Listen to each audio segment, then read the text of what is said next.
Thank you for joining us. We're going to get started here in the next couple of minutes while we wait for everybody that wants to join. Thank you.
Okay, good morning, everybody. We're going to go ahead and get started.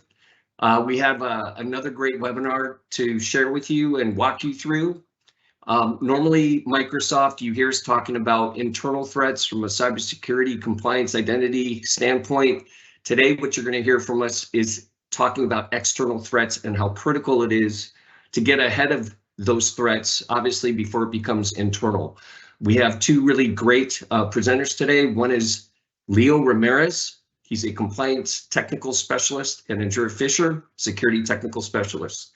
But before we get started, I am going to start with a very bad dad joke. So, Leo, I have a question for you. All right. What kind of socks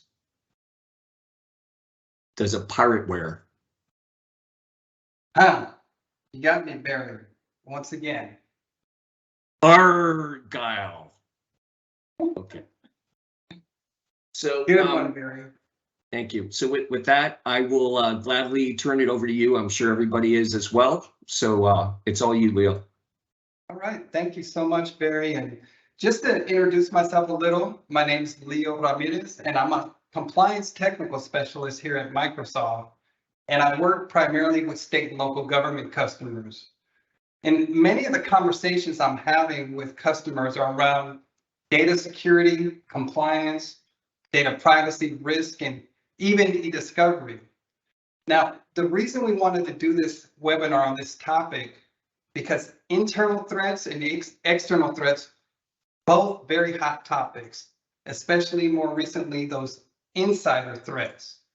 In fact, we're seeing so many examples of this in the news. It doesn't matter which sector you're in or what industry you're in, it's affecting all organizations including many of you that are on the call in state and local government. So we certainly wanted to bring this awareness to you so that you can get ahead of those internal and external threats. But as you know, in order to get ahead of something, you have to know what to look for. So you have to know how to identify what those threats are and be able to mitigate those insider threats. So as we go through this presentation, I'm going to start with a few slides, and then we're going to get into a demo of what that activity from an insider looks like. But as we're going through the presentation, I want you to keep asking yourselves a few questions. Do you know what kinds of sensitive data you have and where it's located? And are you currently, at this time, prepared to detect and mitigate an internal threat? And what would an insider threat look like in your agency? So let's dive into that last question. And maybe along the way, you're going to get some ideas of how to answer the other questions. And we'll keep circling around to those questions. So what does an insider threat look like in your agency? While this might seem like a simple question, the possibilities can be endless. For example, if you're a law enforcement agency, maybe this could be someone inside the agency exfiltrating information that can be used in an investigation. Or if you're a health and human service agency, maybe this is an employee stealing health information, things like social security numbers. Or if you are working in a financial institution or an agency, well, an insider, an easy win for them would be collecting and exfiltrating financial information. On top of things like that, you know, it's well known that adversaries, they're recruiting insiders to collect classified information and to exfiltrate it. And those are just some examples of what malicious insider threats look like. But those threats could also be coming from people doing things inadvertently, accidentally, or negligently. And some of those examples are things we're already seeing on this slide. And just to point out a few, they could be things like data theft, and this could be coming from people that are leading the organization. You know, in recent years, we have the Great Resignation that's affecting everybody. It doesn't matter if you're in a government agency or, you know, you're in the private sector. Great people are constantly looking for new jobs, the next big thing. You know, there could also be data leakage. I mentioned earlier, it could be malicious users, but it could also be inadvertent. Either way, it still has negative impact. And those negative impacts can cause really, really, really big problems. And they're concerns that we all should be looking for. In fact, insider threats could be one of your biggest cybersecurity risks. Now, this is an article, and if somebody could please share this in the chat, this is an article that was written and published last month by Microsoft CISO, Brett Arsenault. And in this article, he mentions some important things about how Microsoft is addressing insider risk threat and what they're doing in building, how they built an insider risk program. He also shares some insights on what it requires to have a successful insider threat program. Now, I highly encourage you to read that article. What we see on the slide are some statistics coming from different reports. For example, last year's IBM data breach report, it states that 83% of organizations, they're going to experience more than one data breach in their lifetime. Also, the Ponemon Institute Insider Threats Global Report of last year says that it costs an average of 15.4 million to resolve an insider threat problem. And usually these aren't even resolved until after 1 year. And 20% of data breaches, these are coming from or caused by malicious insiders, which is adding to those costs. Another statistic that's interesting here is, this is done with Microsoft research, 80% of decision makers are concerned because they're having to use different solutions to detect internal threats. And this is something that, me talking to different customers, I've seen. Let's touch on that a little bit more. So it can be challenging trying to identify insider threats, especially if you're using different tools to try to put the pieces together. Now, in order to detect potential insider threats, you need to be able to monitor user behaviors and their activities. Now, with traditional methods, this is done with different solutions. A solution that is looking for user behavior analytics. Another solution that's looking for user activity monitoring. And of course, a data loss prevention solution. Now, having these different solutions could be complicated. Now, I see complex all over here, but they all have one thing in common. There's no integrated workflow that goes beyond the security team. In order to have a successful insider risk program, you need to have the right stakeholders involved. This is going to be members of the team from HR, from risk, from legal, from privacy, and of course security, and even IT. Another thing, having these fractured solutions, how can you put all these pieces together into something that makes sense?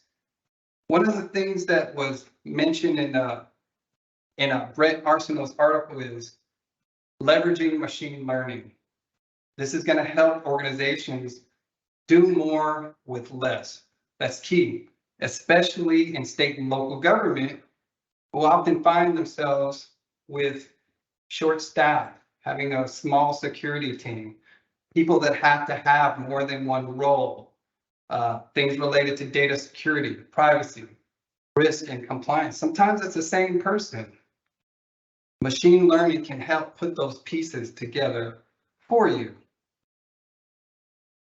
All right, now what we're seeing on this slide is the different Microsoft solutions that can help address external threats, but also internal threats. Andrea is going to talk to you about external threats and the different Microsoft solutions that can help you get ahead and stay ahead.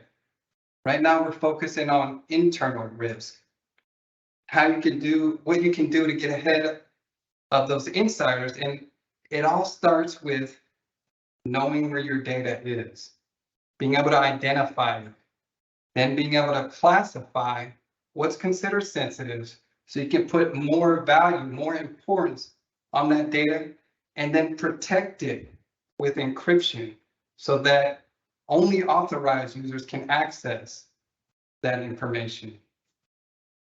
Then again, data loss prevention solution.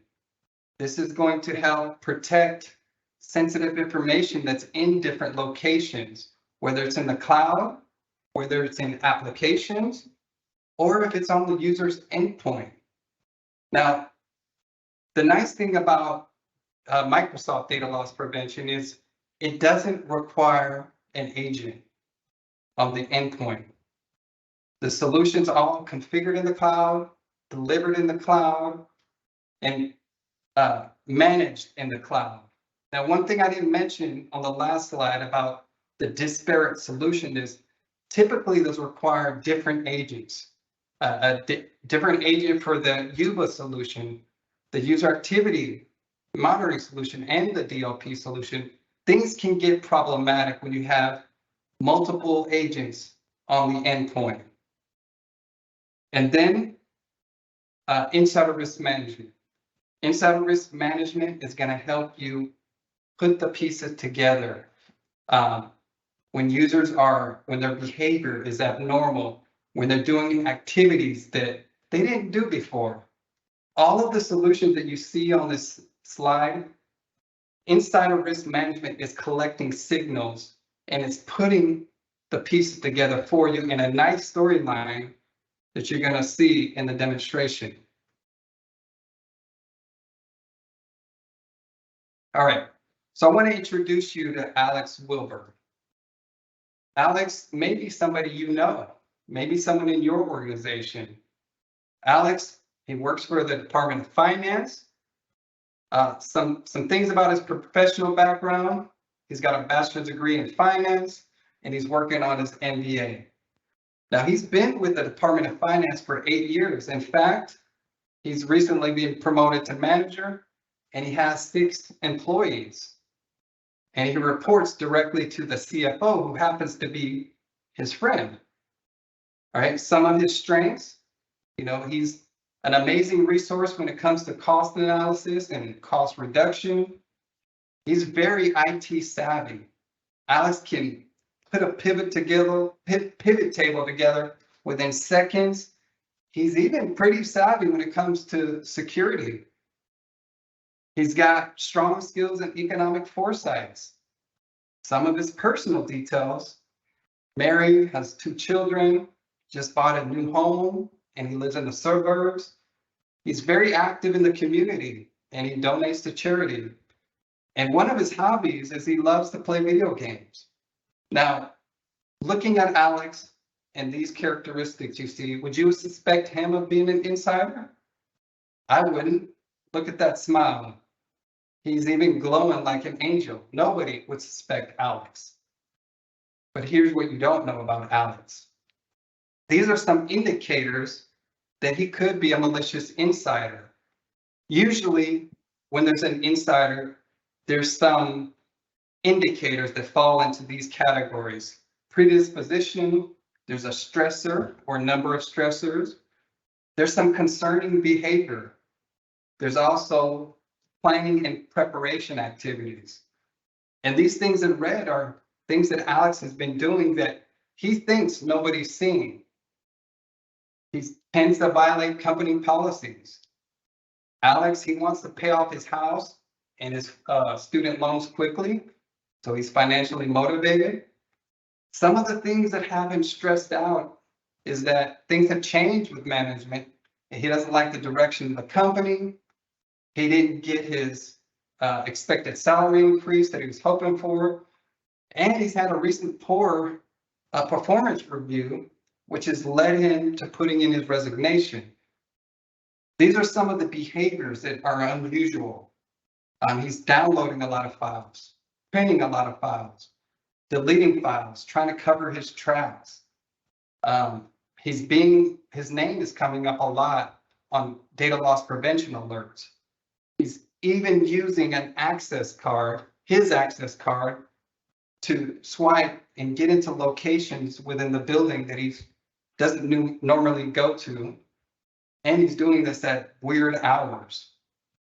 And he's obviously planning and preparing by hiding what he's trying to do. Right? So let's get into a demo and show you what that risky activity looks like. Now, I'm going to be Alex when we get to his workstation. So you can imagine me as Alex. I'm on my workstation. All right. So I have this file, and I've been collecting Social Security numbers, credit card numbers, because one of these days I'm not going to be here. I just put in my 2 weeks notice. I might be able to use some of this stuff later on. What looks like this file is now classified and protected. I see this icon. I bet it's encrypted. And it has this confidential classification label on it. I see behind these numbers there's a watermark. You know what? I've noticed that if I change something and I classify it as public, it can bypass data loss prevention rules. when I send it as an email. Let me change that. Yeah, okay. Now it's public. I'm going to save this. I want to make sure to get this. And you know what? I bet the team's been talking to that guy Leo from Microsoft. You know what? I think he's applied here before, and I have his social security number.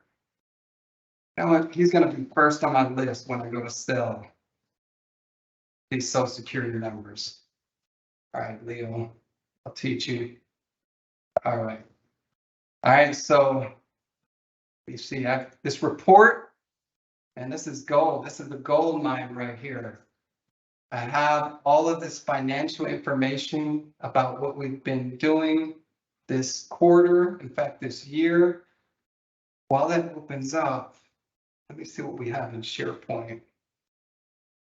So, looks like in SharePoint,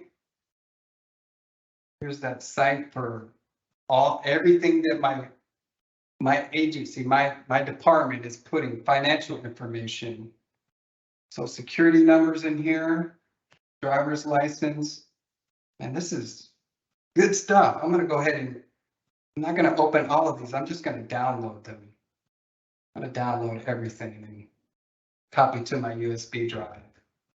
Oh, it's coming down as a zip file. Oh, okay. All right. What can I get in my OneDrive before I leave? Okay. Looks like I have some employee information, some budget. Oh, this is good. Let me see if I can send this to my personal email address. All right, I'm going to share this. I'm going to download it, but I'm going to also, you know what? I'm going to open it and print it. Print this. Surely. Okay. Got to enable printing because it's not. Okay. Bam. All right. Good. All right. Got a bunch of goodies. All right. All right.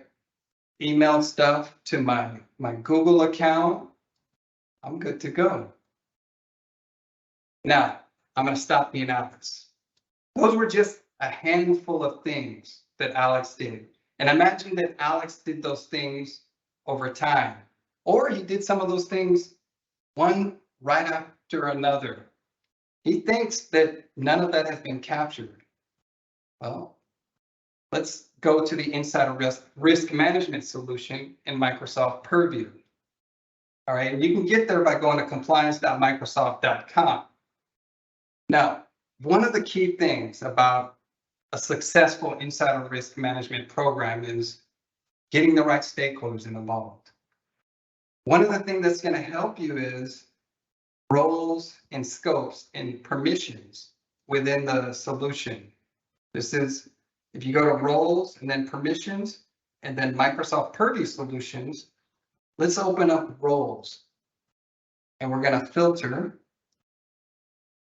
And these are all the role groups. I'm just going to draw an imaginary circle around them. These are all the role groups that are related to insider risk management. So think about involving the right stakeholders and giving them the right permission to the solution. So the SOC team, they don't necessarily need to create policies or see who's doing what activity within the solution. Those would be good candidates for the insider risk management analyst role group. Now, whereas the admins, this might be somebody on the legal team, the risk team, or the privacy team that should be doing investigations, creating policies, knowing what to look for. Of course, guidance from the security team. So there's a role group that can match any stakeholder. Let's go to the solution. So we're going to go to the catalog, and then we're going to scroll down to insider risk management. This is the pillar of solutions for insider risk. And we're going to go to insider risk management. Open the solution. And right here on the overview page, you're going to get recommendations some best practices you should put in place. This is turned on by default for all tenants. You don't have to follow the recommendations, but it's a good practice to do. And because I've already created policies, I already have alerts when I scroll down. This is giving me a high level detail of alerts. Notice that this is anonymized. So because I'm coming in here as an analyst, I don't see who's generating this alert. And this is important for an insider risk program to protect privacy of the individual, but also to prevent things like bias, because it could be Alex's friend that's on the security team and, closes this alert so nobody else sees. So this is a feature that can be configured in the insider risk management by going to settings and then the privacy section. You can show anonymized version of usernames, or you can turn that off. Now for the rest of this demo, I'm just going to turn that off so that you can clearly see that this is Alex who's causing these alerts. So now we see Alex's name. All right. So as I mentioned, once you start creating policies, then activities are going to start generating alerts. And there's different templates you can use.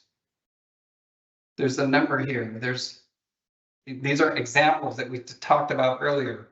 There's a template for data theft by departing users. There's data leaks, and there's data leaks by priority users, and a number of others that can satisfy your use cases.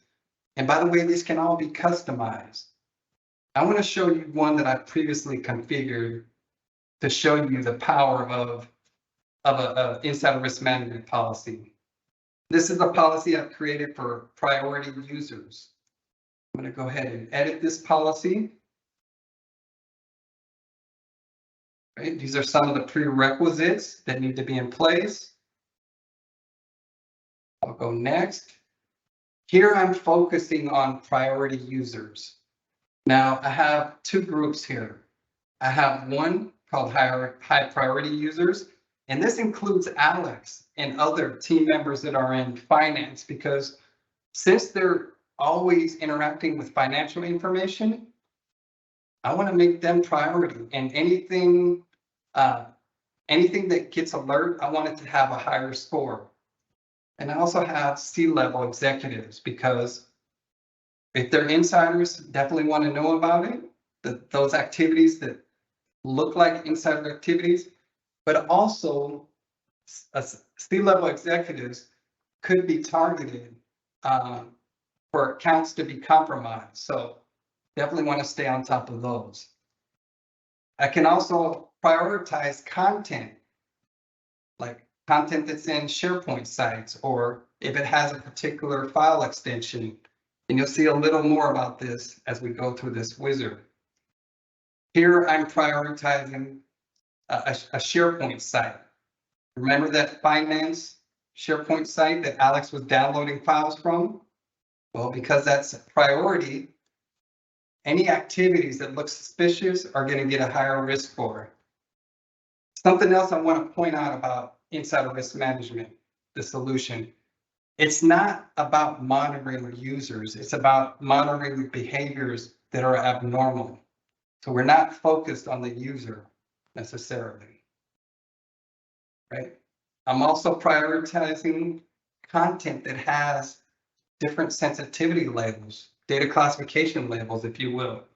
Remember when Alex changed the sensitivity label for confidential internal? Well, because that's something that I'm prioritizing, it's going to get a higher risk score. I'm also prioritizing sensitive information types, data classifiers, things that have bank account numbers or credit card numbers or social security numbers. Those are high priority items in my organization. Here are some file extensions that you can prioritize, and you can have over 50, up to 50, PDFs or documents. contracts or agreements, they tend to be in PDF or documents. Now, if you work for a transit authority or a Department of Transportation, it's likely that you have some sensitive drawings that you want to prioritize. So there's a good use case. And if users are downloading in bulk from SharePoint or OneDrive, it's likely that those are going to come down as zip files. And another thing about zip files is people that are trying to bypass data loss prevention policies typically try to change something to a zip file. So you want to definitely consider using a zip file so that you get a higher risk score. Next, we can also use trainable classifiers to prioritize content. Trainable classifiers looks at types of content, things like if it has source code, or if it's a financial document or a project document. These are things you can prioritize as well. And then you can choose whether to give alerts for all activity or just on activity that includes priority content. Now, to trigger a policy in insider risk management, you can do it two ways. If it's matched with a data loss prevention policy, or if certain exfiltration activities are triggering the policy. Things that we've already seen Alex do, downloading from SharePoint, printing files excessively, or sharing files with people outside of the organization. Now, you can either choose these types of activities, but you can also choose the sequence he's doing these things in, or an insider is doing these things in. So if they're downloading and then exfiltrating, that's something that's going to trigger the policy. Or if they're downloading, they're obfuscating, they're renaming or trying to hide what they did, and then they exfiltrate and then delete, that's going to trigger this policy. So very flexible on the options you can choose. And then you can choose the thresholds, how many times they're doing these activities per day. And of course, indicators, whether these types of things are happening in office, on the device, physical access indicators. One of the things that Alex was doing that was suspicious is he was swiping his access card in locations he normally doesn't go to or trying to get into. And there's other detection options. And again, long list of things you're going to do, you can do. I'm just going to cancel here. I just wanted to show you how flexible the policy is. And real quickly, we're going to go over a case. All right, so this case was created because Alex had some high severity alerts. And we see them over here on this tab, different policies that were triggering these alerts. And then we created a case. And when you create a case, this is where that collaboration really becomes key. Users that come in here can see, overview of what kind of activity is going on, who he's collaborating with, the types of sensitive information, very high level. We go over to the user activity tab. This is where we can see a timeline of what Alex has been doing for the last 3 months. If we scroll down, we see when this activity started. Looks like he started deleting files in January 18th this year. Looks like there was 5 events. This may have been something insignificant, may have been something trivial. But if we follow the trail, we're seeing things that are becoming higher and higher risk. So we can filter on things that have higher risk score than 15. We see here that he has some cumulative exfiltration activities. This means he's doing more than one thing at a time or right after the other. 14 events, 3 events, files copied to a personal storage. Other files, personal storage account. We can also filter on the activity type. And this is another powerful capability inside of risk management. We can see what Alex has been accessing, what he's been deleting, what he's been collecting, what he's been exfiltrating. And this is key to getting ahead of those internal threats. Looks like this type of activity started back in January as well. So we see a pattern of all of this anonymous, what might be anonymous activity with Alex over time. And we easy to see on this this graph here. We can also use the Activity Explorer to drill in and get more insight on exactly what he was doing on these dates. Details. He read this file. This was the IP address he used. This was the machine name he used. Content Explorer helps you preview the exact files that he was collecting or exfiltrating, or emails that he was sending that triggered an alert. Collaborators, they can write notes on things that are important to this investigation. You can add contributors. Again, this is something that's important for team members that need to collaborate on cases. Get the HR team involved, privacy, security. It's not just the SOC. Another thing I want to point out is what you can do, some of the actions. You can send an email notification to Alex, letting him know he's under investigation. You can also escalate this case to the eDiscovery Premium solution.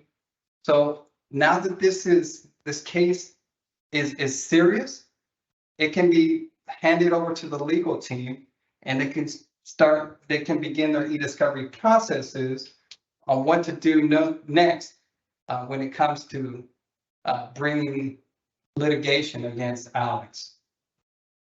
So we don't have time to go over everything in Insider Risk Management solution, because we need to go over how you can get ahead of those external threats.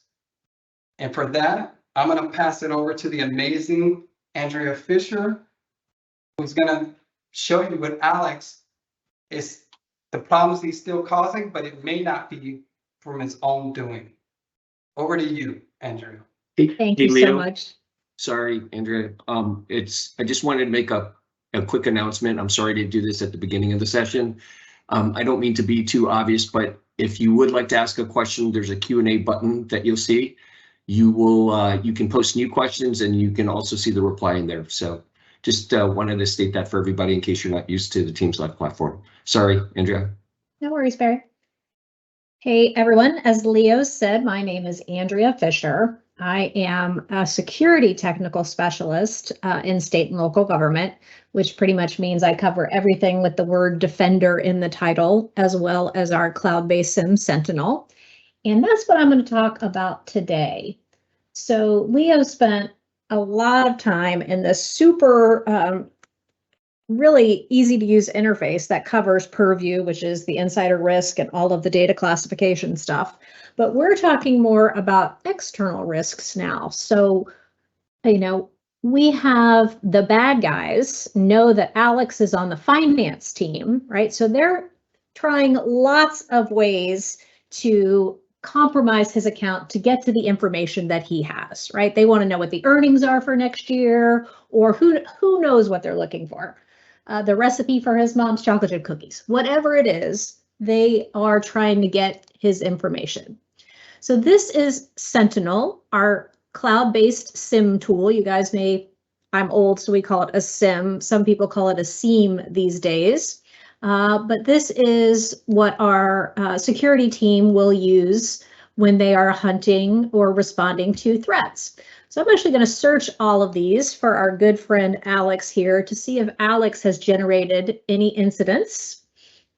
And we look over the last 14 days. I see a password spray attack for Alex, right? That could certainly be one of the ways that people attempt to gain access, right? They just randomly go out, attempt to use usernames and passwords and try and get their way in. Then we can see that there was a use of a reconnaissance tool, which that seems weird for a guy that's in finance, right? Then we can see a bunch, right, multi-stage incidents, 25 of them. Then we can see some weird logins between 1 and 5 a.m. That's not a normal time for people to be looking, right? And then we can see an insider risk high usage alert.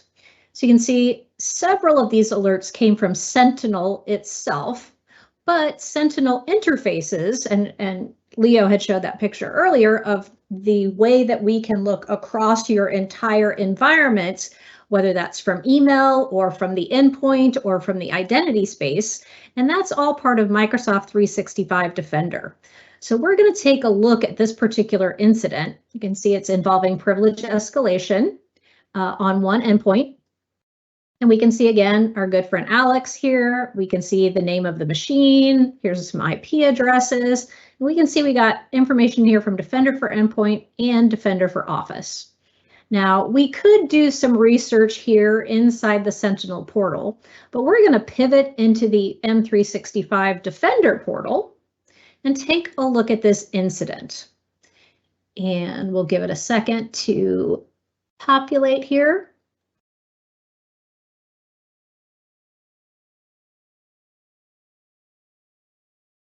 So if we look at, this is what we call the attack story.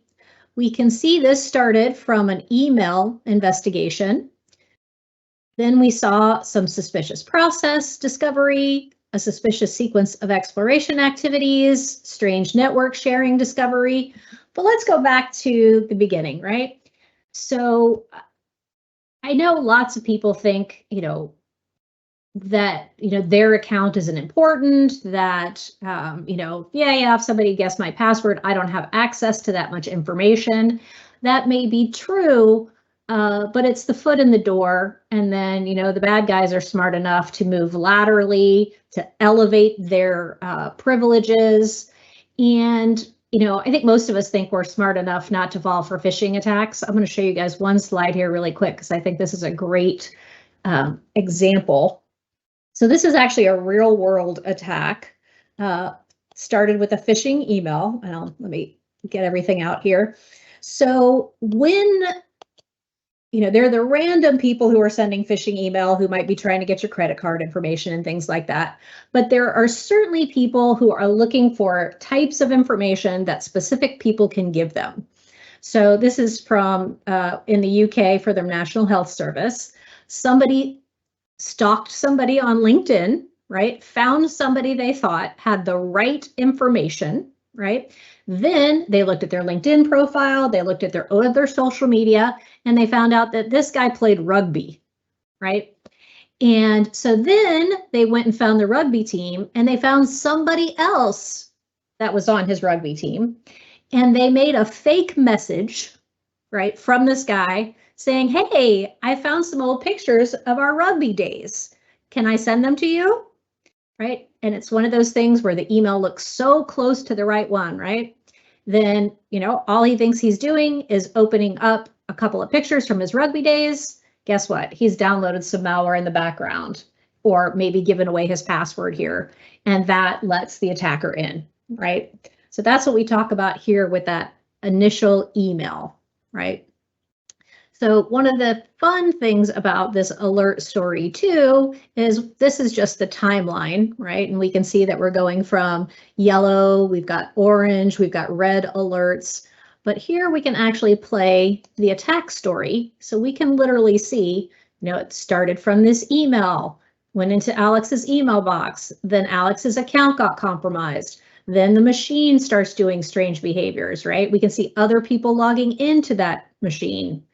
Right? And so again, this takes us through that process. And let's jump over here and take a look. So again, there are 25 alerts that have been pulled together in this single incident because the machine learning and artificial intelligence has decided that these things are related, right? That could be because it's based on the username. It could be the asset. It could be an IP address. It could be an initial URL, right? But it's decided to bring all of those things together. And you can see some of these are coming from Defender for Endpoint. Somewhere in here will be a Defender for Office, but we could have Defender for Identity alerts in here. We could have Defender for Cloud App alerts in here. That is the value of XDR, Extended Detection and Response. Most people these days do have an EDR solution, right, which is on your endpoints. But that XDR is what allows us to go from email to the endpoint, to the identity, to the application, right? It's like we're up in the sky looking down on the attack so we can see it move throughout the environment. Now, we can, if we are so inclined, take a look at each of these alerts individually to decide what we're going to do, right? We can see suspicious hardware discovery. Anytime we see the lightning bolt, it means something bad happens. And, some people want to see every piece of this pie. I want to see what PowerShell command was executed. I want to see every single process. But, you don't have to do any of that. You can see we have a red alert with lots of suspicious activity. We may decide to just come in here and quickly isolate this device, right? So if something bad is happening, we'll prevent it from spreading internally or prevent it from spreading, like Leo was talking about, exfiltration of data. Someone could have set up some kind of mechanism that's, sending files out, sending important classified information out. And when we isolate this device, that's going to prevent that from happening. Now, maybe we don't want to be that dramatic. Maybe we're going to rerun the antivirus scan, right? Maybe we're going to initiate a live response session. That's going to let me remote into this machine and take a look and see what's going on, right? I have all of those options. Now, we can do some of the same stuff here too. I have a user. I could quickly pivot here into the user page, and I could disable Alex's account from here, right? So I could very quickly confirm that user compromised. I could suspend their ability to sign into Azure AD, or maybe I'm just going to kick them out and make them sign in again, right? So lots of options on things to do. You can see Alex has lots of alerts going on. We can see how he's been observed in the organization. Do we have any lateral movement? So looks good so far, we don't. What groups is Alex a member of? That's not true. But we could see, right, is Alex a member of global admins or some other sensitive thing, right? And again, we can see the timeline here of what's happening. Now let's pivot back into our alert. Let's go back to our alert here. And again, the strengths of the M365 Defender solution is its ability to take action. So 6 individual investigations were kicked off. An investigation to clean up this phishing email was remediated. And then it can go through here and take a look at these particular things and decide if it's going to take action. So with Defender for Endpoint, it can do things like if it sees a suspicious process that's been launched, it'll stop it. If it sees a registry key that's been changed, it can revert it back. So things like that. And there's multiple ways to deal with that as well. We can have the tool take automatic response. So if it's 2 o'clock on a Saturday morning, it will do it for us. Or we can also have it recommend what we should do and allow us to say, yes, isolate that device, block that file, stop that service from running. And so in here again, you can see it's remediated a bunch of files and folders and taken that action for us. Now, let's go back and talk about those external threats. So when it comes to the identification of those kind of external threats, we can, this is the main incident response, right, where something bad has happened, but maybe we want to go get a little bit more information. So we can pivot into the hunting blade here. And this blade has built-in queries that look across all of the data that is available to us. And you can see here, these are all of the MITRE attack tactics, right? These are all of the different things that might be done in an attack, right? There could be reconnaissance, there could be lateral movement or credential theft, right? So let's go ahead, let's click on privilege escalation. And that's going to bring us a certain number of queries looking for different types of privilege escalation. And we could either pick one query to run, or we can go ahead and run them all. And let's go ahead and give it a second to go run all of these queries for us. We can see we've got a couple here, right? Rare audit activity initiated by an app, rare audit activity initiated by a user. Let's go ahead and a failed logon attempt by a user account, right? Hosts with new logons, strange pairs of things, multiple passwords reset by a user. That's always a good indication, right? A new admin account activity which hasn't been seen before. These are all indicators of external compromise. And so we could pivot over here and view the results. And this is the new admin activity. And we can see that this account, right, A.N. Fischer, has been doing some activities that have not been seen before. Set the malware policy in Defender for Endpoint. In Defender for Office. Set the anti-phish policy in Defender for Office. Again, this is something that once a bad actor has gotten into your environment, right, they may delete your phishing or malware policies so they can start using your email account to send things out or spread more ruckus across your internal environment. And we also have several workbooks, and workbooks are dashboards. And you can see here we have all different kinds. We've got the insider risk management template looking for log4j. I'm sure y'all all remember this nightmare that was causing us a few weeks ago, probably a couple months ago by now, right? Or looking for reconnaissance tools. So these are workbooks that we can, let's see if we have anything interesting in this one. That will just easily bring the information to our fingertips, right? I can pick a specific user, and we know Alex was one of the ones causing us issues. And then what do we want to know about Alex? So now you can see we have a list of what common insider risks might look like, and we can see what data is being pulled into here for us. So sometimes these workbooks, I say sometimes they're teaching us, right? So this is lots of information about what we need to know for insider risks and management workflows. And also, do we have holes in our environment that bad people can take advantage of? I know that was a lot of information really quickly.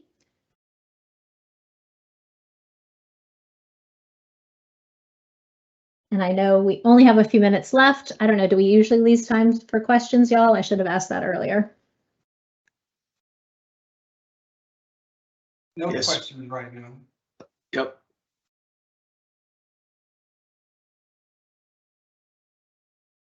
Let's see, I see a question in there. Is there a way to surface recent account changes to prevent false positives? So I will say, I don't know for that in Leo's world, but inside of Sentinel, we have something called watch lists. And watch lists can either be just static documents. So it could be something like a list of people who are recently fired, or like you said, a change in position. And those can be ingested in here because you see I have a list of VIP people, right? I have a list of VIP machines, VIP users, right? And all of that can help us. We can correlate that with other information that can either help elevate, right? So with my VIP users, it elevates the alert. But like you said, it could also de-escalate the alert because we can see that, you know, Leo had access to XYZ document. Oh, that's okay. He's taken over a new role. So you could absolutely do that inside of Sentinel.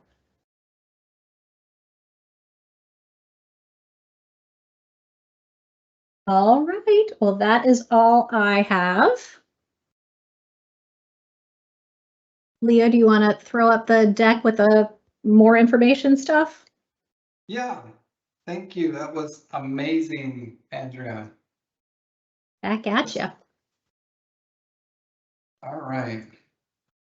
So, Barry, how can we get started with Microsoft Purview?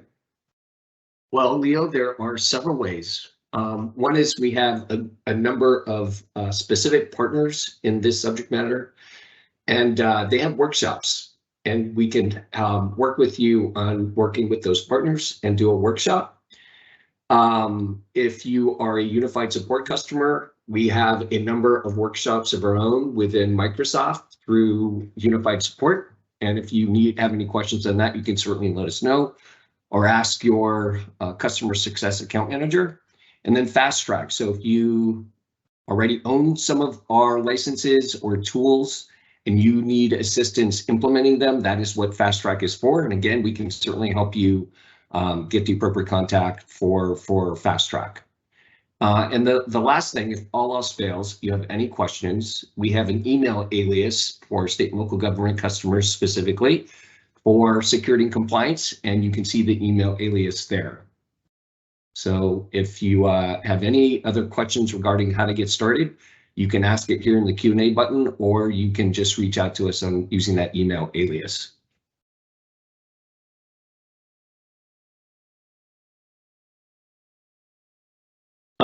So there is what we have here is there are some resources there that you can see for technical documentation based on today's webinar. And then also there is Leo, is that the link for our community? Yes, so here's our link to the Microsoft Purview customer community for state and local government customers. Feel free to join and you'll get invites to webinars such as this, as well as, we often have industry experts and Microsoft experts that cover use cases that we typically find in state and local government.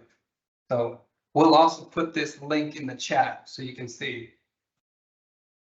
And then last but not least, we're going to host another webinar on the 27th. And this one's going to be, I think, very interesting because we will talk about our compliance solutions, if you will.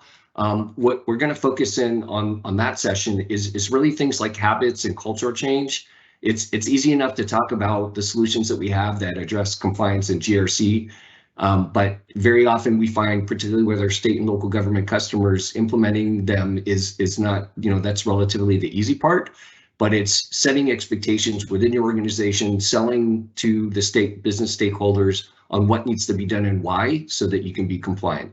So that's what the focus is going to be on our next session on the 27th. Hope you can join us there as well. Yep, and here we see some resources that can help you with some of the things that Andrea was talking about. How to discover more about ransomware, this Microsoft security blog, lots of nuggets in there. Documentation on Defender for Cloud and Sentinel as well. And we'll put all of these in the chat for you.